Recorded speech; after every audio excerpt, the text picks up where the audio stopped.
The first thing I saw when I pulled into my driveway was a stranger's Range Rover parked in my garage and an inflatable flamingo floating serenely in my pool. The second thing I heard was the panicked voice of my HOA president, Trudy Kessler, screaming into her phone. "Yes, officers, the intruder just arrived. He's claiming to own the house." The intruder was me. The house was mine.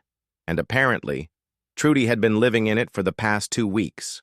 My name is Grant Delaney. I'm a semi-retired construction magnate, and my sprawling Mediterranean-style estate in Sycamore Glen is supposed to be my sanctuary. I had been in Europe for the past month, closing a major development deal that had taken years to finalize. It was during this trip that I received a strange text from my neighbor, Raymond. It was a blurry photo of a woman sunbathing by my pool with the message, "Hey Grant, someone's in your backyard. Thought you should know." I had initially dismissed it as a misunderstanding, perhaps the pool maintenance crew taking an unauthorized break. It wasn't. Trudy Kessler had a reputation in our neighborhood. She was the self-appointed HOA enforcer, the community's most prolific gossip, and a part-time home stager who seemed to have a chronic problem distinguishing between houses she was staging and houses that belonged to other people. When I left for Europe, she had apparently decided that my empty property required her personal hands-on monitoring for security purposes. In reality, she had staged a full-scale invasion. According to what I pieced together later from my neighbors and my own security footage, Trudy had been living the high life in my 6,000-square-foot mansion. She had been hosting wine nights every Tuesday and Thursday, letting her book, club friends use my pool, and even had the audacity to order Amazon packages to my address. The delivery drivers thought nothing of it. She answered the door as if she owned the place. My trip to Munich was supposed to last 6 weeks, but the deal closed faster than expected. I decided to surprise everyone by coming home early, not telling anyone except my assistant. That spontaneous decision turned out to be the best thing I could have done, because it allowed me to walk directly into the middle of Trudy's delusional fantasy. When I pulled up to my estate that afternoon, exhausted from the red-eye flight and eager to sleep in my own bed, I immediately knew something was profoundly wrong. Besides the Range Rover in my garage, there were unfamiliar patio cushions on my outdoor furniture, and I could hear the faint sound of music coming from inside my house. My house that was supposed to be empty and silent. I parked in the driveway and walked up to my own front door, keys in hand. That's when Trudy burst out, barefoot and wearing what I recognized with a jolt of cold fury as my late mother's vintage silk robe, which I kept preserved in the master bedroom closet. Her face went from relaxed to pure, unfiltered panic in about 2 seconds flat.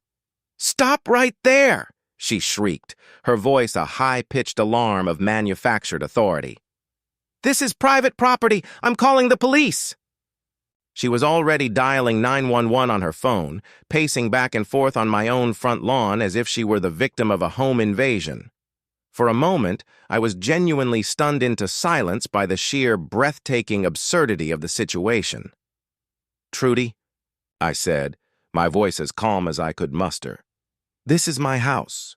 What are you doing here?" She ignored me completely, turning her back to speak into her phone with a dramatic, terrified voice. "Hello, 911? Yes, there's a man here trying to break into a house at 4721 Belmore Drive. He's being aggressive and claiming he owns the property. Please send someone immediately." I couldn't help but let out a short, incredulous laugh, which probably didn't help my case when 2 police cars arrived 10 minutes later, their sirens silent but their lights flashing. 2 officers approached, cautiously, their hands resting on their holsters, while Trudy stood behind them, pointing at me as if I were a dangerous criminal. "Officers," Trudy said, her voice now dripping with self-righteous concern, "this man has been harassing our HOA for months about supposed property violations, and now he's trying to break into this vacant property.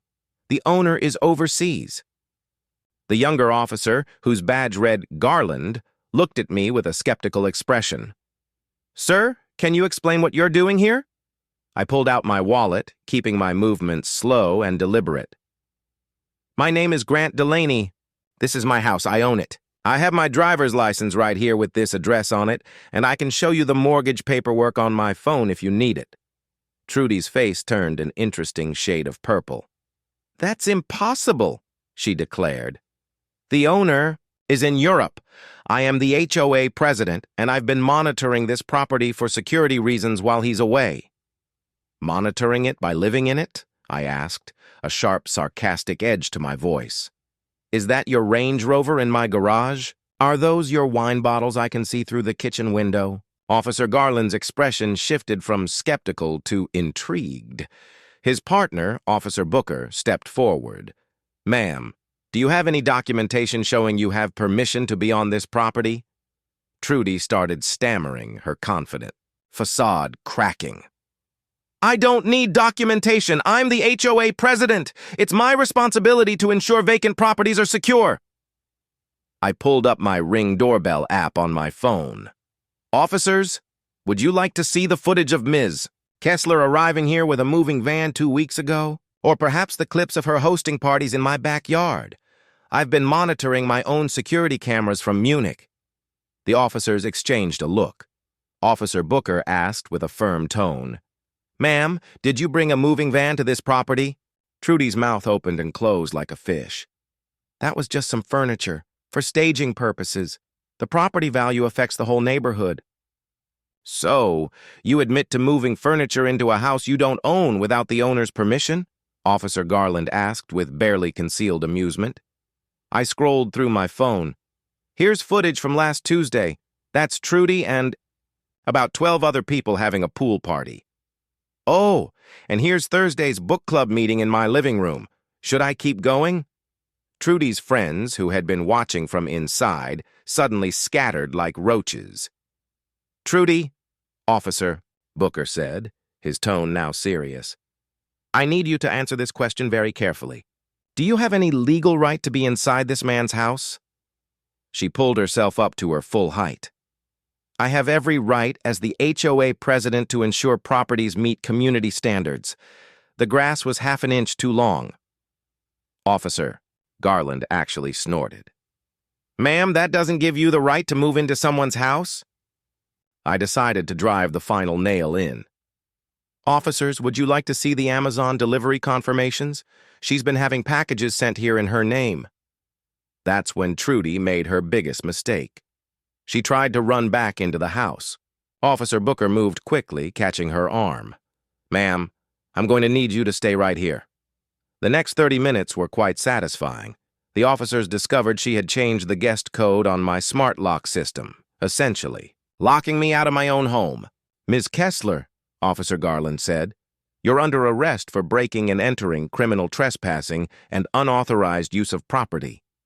Trudy's shriek probably woke up dogs 3 blocks away. You can't arrest me. I'm the HOA president. I was protecting property values. As they led her to the squad car in handcuffs, half the neighborhood watched from their driveways. I spent the rest of the day discovering the full extent of her 2-week vacation. She had rearranged my living room, hung her own art, and been sleeping in my master bedroom. The refrigerator was full of her food. My bathroom had been taken over by her extensive collection of anti-aging creams. The viral Ring doorbell footage of her arrest was the talk of the town. 3 days later, at an emergency HOA meeting that lasted exactly 12 minutes, the vote to remove Trudy from the board was unanimous. The criminal case moved forward. Her lawyer tried to argue she had implicit permission as HOA president. The judge found this absurd. Ms. Kessler, he said, his voice stern, being an HOA president does not make you the feudal lord of the neighborhood. You cannot simply occupy someone's home because you don't like their mailbox. In the end, Trudy was convicted on all charges.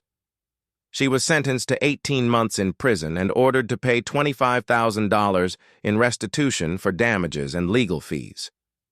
When the sentence was read, she fainted dramatically in the courtroom, a fittingly theatrical end to her reign of HOA terror.